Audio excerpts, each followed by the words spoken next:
Okay, today I'm going to talk to you about moles. Now, moles are something that always confuses people in chemistry. So it's really important to remember this key concept. So a mole is a certain number of particles. So all it is a certain number. Now that particular number is given to us. It's called Avogadro's constant. And that number is this right here. It's an enormous number. It's 6.02 times 10 to the 23. Now the reason why we write it in standard form is because it's so big. This is how it's written out in normal form. So it's just a number of particles. So if I had a mole of something, it would mean I'd have this number of something.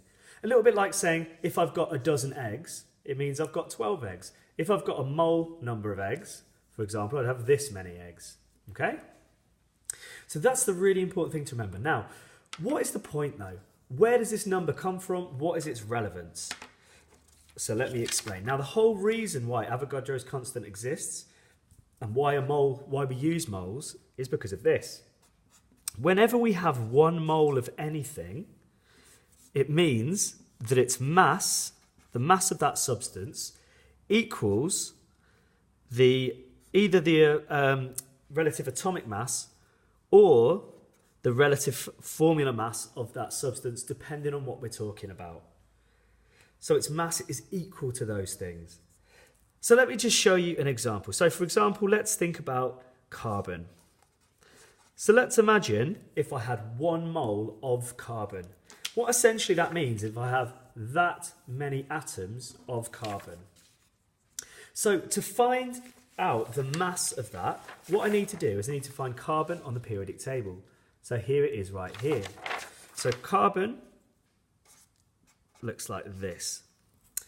So if I have 1 mole of carbon, what I'm saying is its atomic mass, relative atomic mass, is 12. So because its relative atomic mass is 12, that must also mean that its mass is 12 grams. So if I have that many carbon atoms, its mass, so 1 mole of carbon atoms, it weighs 12 grams because it's the same as the relative atomic mass. But this also works with molecules. So for example, if I had nitrogen, first thing I need to do is figure out what is the formula for nitrogen. Well, nitrogen is N2, it's nitrogen gas. So they go around in pairs, don't they? They're diatomic. So what I need to do this time to find out the relative formula mass rather than just the atomic mass. So first of all, again, I go over to my periodic table. So nitrogen is this, 14.7. So the relative atomic mass of nitrogen is 14. So the relative formula mass, because they go around in pairs, is going to be 14 times 2, which is 28. So therefore, if I have 1 mole of nitrogen gas, it is going to weigh 28 grams. Let's do one more example. So let's imagine if I had a compound like carbon dioxide. So I know carbon dioxide is CO2. So I'm going to see what would my mass be if I had 1 mole of carbon dioxide. So again, I've already know carbon from this one here. So I know that its mass number is 12. Oxygen, I use my periodic table to find oxygen. Here it is right here. So I know oxygen, its mass number is 16. So my relative formula mass for oxygen is this, which is 44. Therefore, 1 mole of carbon dioxide must have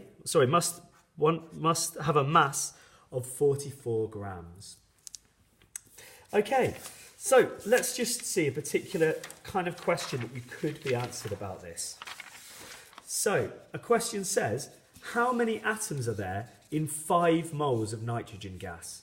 How many atoms are there in 5 moles of nitrogen gas? Okay, so what I'm going to do first of all is I need to just quickly think about what is my formula for nitrogen. So I know nitrogen is N2.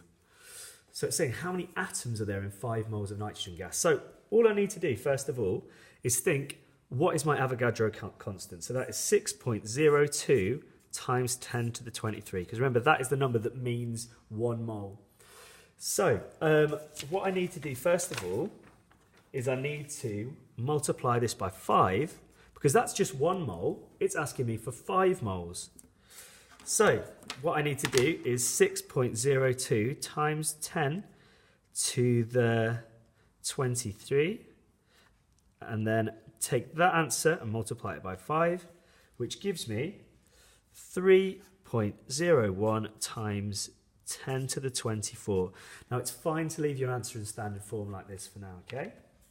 So that's what I've done there, is worked out how many moles there are, how many molecules there are in 5 moles of nitrogen.